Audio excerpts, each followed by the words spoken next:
We begin on October 13th, 1989 in Hot Springs, Arkansas, as a pleasant vacation was coming to an end for Christine and Terry Copestick and their 2 children. It was Friday the 13th, and we were on the last day of our vacation, and I was washing up the breakfast dishes, and the children, Kimberly and Ross, were sitting in on the couch watching cartoons. He's not afraid of water. He's not afraid of heights. The child has no fear.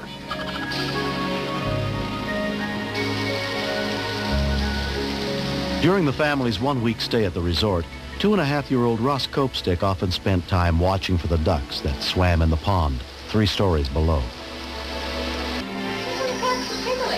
I asked Christine where Ross was, and she said, well, he's in there watching TV with Kimberly. I don't see him. He was just there.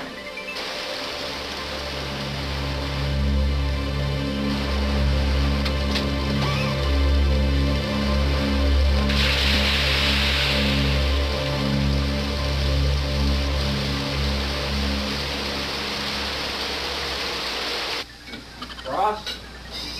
Ross? Ross? He's calling throughout the condo, Ross, where are you, Ross? And we thought he was playing a game on us, or he'd gone into the bathroom, or just toddling around. Well, he was just on the couch, honey. I thought, well, maybe he'd gotten out the door when I went out to the car. So I told Christine I was going to go out and see if he got out. Ross?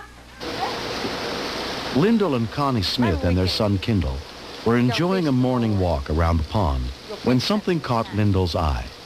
What is that out there? I spotted something floating out in the water. It looked like maybe a towel or someone's piece of garment or clothes. And I asked my wife, what is that? No luck at all, huh? Lyndall, that's the baby. What? That's the baby. Couldn't really believe that it was, but it looked like a baby. I thought maybe it's a doll, a stuffed doll that's fell in the water. Here. There was just a chance that it was a human being. Anything was going to be done, any chance of life, there wasn't any time to waste.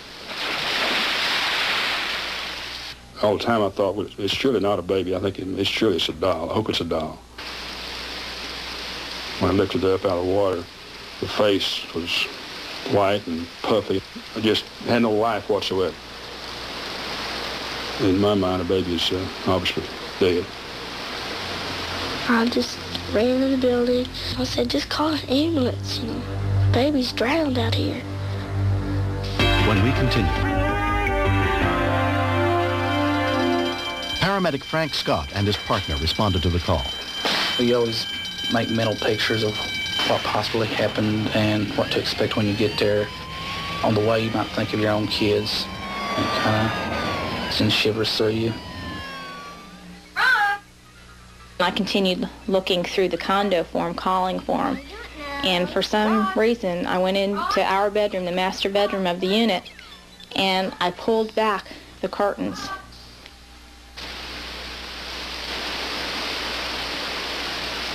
I looked down, and they were lifting Ross's body out of the water. And about that time, I saw my husband down there, and I just screamed. Ross. He was pale, and my breathing, his lips were blue. He was very limp. It was like he was dead. Terry asked if anyone there could do CPR, but no one in the crowd had any training.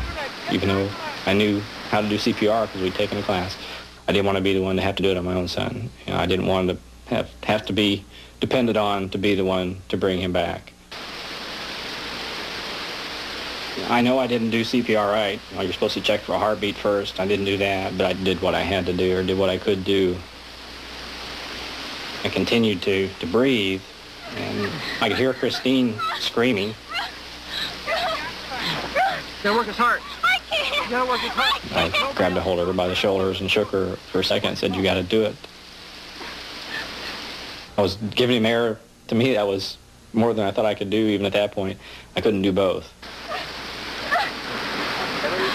I didn't know what to do. I was screaming. I was a lunatic. I was everything a mother probably shouldn't have been at that point. I thought that there was no chance.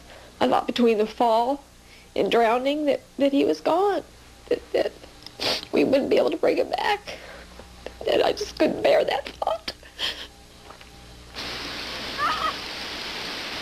Two resort employees who were working nearby came to help. Landscaper Jim Birch had taken CPR training.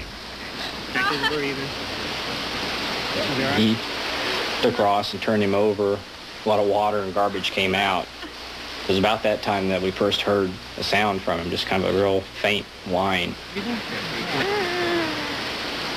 He started breathing a little bit, and he started coming around. Check his pulse.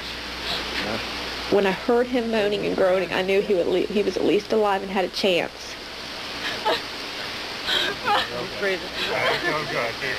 Some sensibility kicked into me, and I asked who pulled him out, and someone pointed to a man back behind me. And I ran over there, and I just threw my arms around him, and I just hugged onto him, and I said, thank you. Within 7 minutes, the first of 2 ambulance crews arrived on the scene to begin treating Ross. And I said, Terry, he's all broken up inside. I know he's got all kinds of internal injuries. And Terry said, that wouldn't happen from a drowning.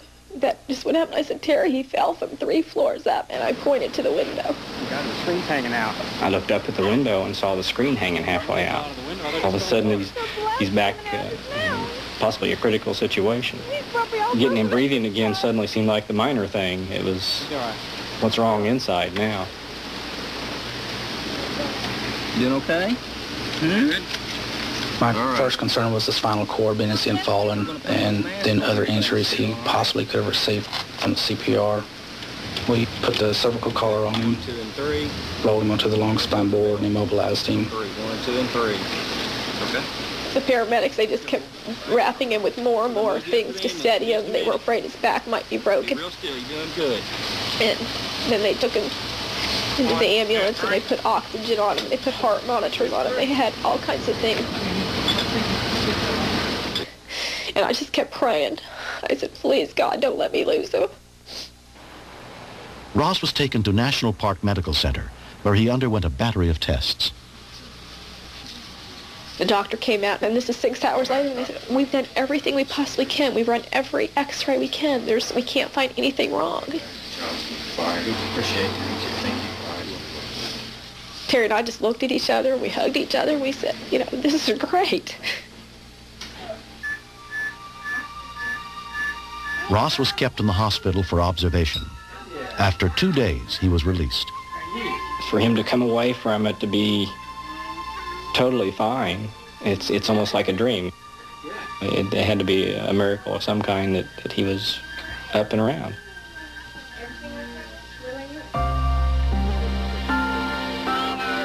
In the years since the accident, Ross Copestick and his family have grown close to Lyndall and Connie and Kendall Smith.